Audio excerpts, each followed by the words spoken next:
Reverse से चलाया गया। उसका जन्म कैसे हुआ और कौन सी बात उसे देवताओं से टकराने के लिए उत्तेजित कर दी? रिवर्स से संचालित।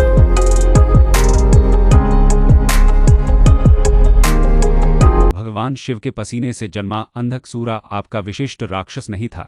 पसीने की बूंदें जमीन पर गिर गईं और अंधेरे के प्राणी को जन्म दिया, जिससे उसे अंधकसूरा, अंधे राक्षस का नाम मिला।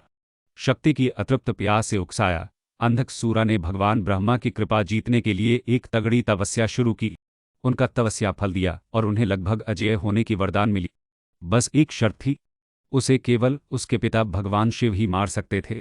अपनी नई शक्ति के साथ अंधकसूरा ने पूरे ब्रह्मांड में तहलका मचाया, देवताओं की अधिकारता पर चुनौती दी और नश्वर लोगों को बेहद पीड़ा दी।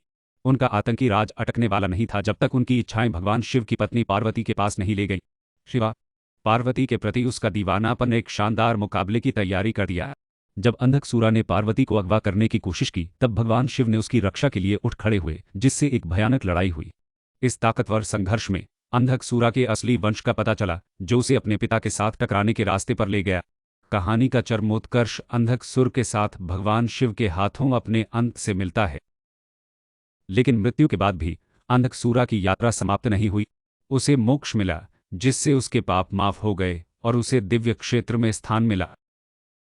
अंधकसूरा की कहानी में महत्वाकांक्षा, शक्ति और मोक्ष की एक दिलचस्प कहानी है। यह दैवीय शक्ति के सामने अनियंत्रित महत्वाकांक्षा के खतरों और विनम्रता के महत्व को याद दिलाता है। रिवर्स से चलाया गया।